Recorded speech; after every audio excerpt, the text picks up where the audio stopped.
I'm saying Indian race. I've got nothing against you personally, but I think it's a racist that the Indian prey on Chinese girl. Pray. It's a predatory. Are you mental? In 1964, a series of race riots between Chinese and Malays broke out in Singapore, leaving dozens dead and hundreds injured. When it came to racial riots, it was just madness. I experienced myself firsthand. Predatory is the word used.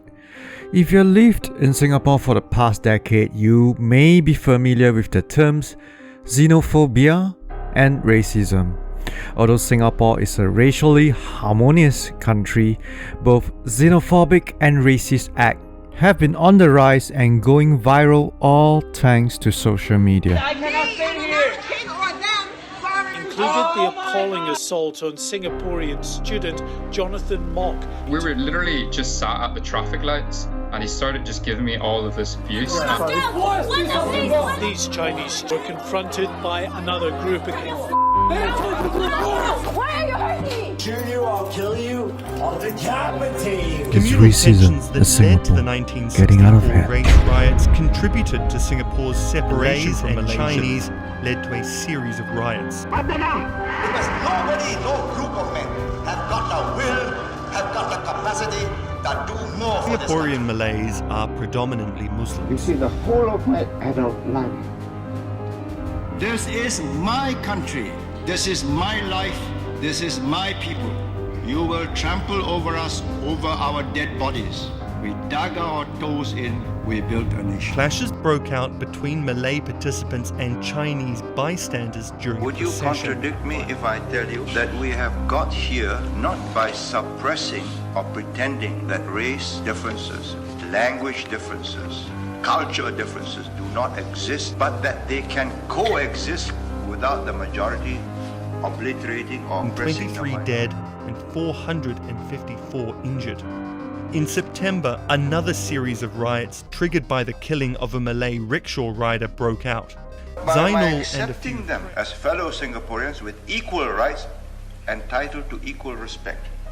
And when they feel differently and they want to eat separately from me, I respect that. That's how it's been done. Not by pretending it doesn't exist. Racism in Singapore are usually muted and veiled, as it is considered a crime in Singapore to incite or show such behaviors. However, even veiled racisms and xenophobia can have insidious effects on both individuals and society. You see what's been happening around the world and some of the things that have been happening in Singapore. I think this trend is entirely predictable. Waves after waves of falsehood, conspiracy theories, and prolonged suffering and anxiety caused by the pandemic have widened the rift of racism, causing cancerous toxic to infiltrate our daily lives, affecting our friends and families. Remember, the virus does not respect ethnicity or nationality. This is not a Chinese virus or an Indian variant. This is a global pandemic. Around the world during this pandemic, in the US, for example, Asians, particularly Chinese, being attacked, the flu or virus being described as Chinese virus or Wuhan virus, as if viruses have nationality. As an adult, it's really hard to comprehend, like the hate.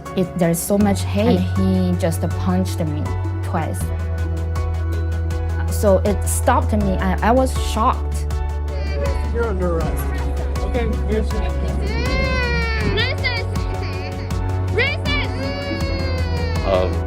Asian elders just getting pushed, getting stabbed. So what is our goal? To empower other voices, to give voice to the voiceless, to show the world that we will not stand for injustice and that we will not be silent.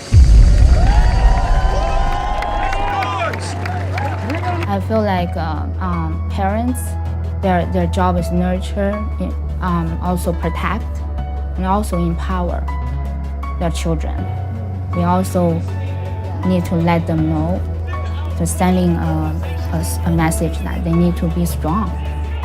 I hope different races of people, they can understand each other's history and also celebrate what is different. Because that's also the beauty of our city, of We our nation. are going to have a multiracial nation in Singapore. We will set the example. This is not a Malay nation, this is not a Chinese nation, this is not an Indian nation. Everybody will have his place. Equal.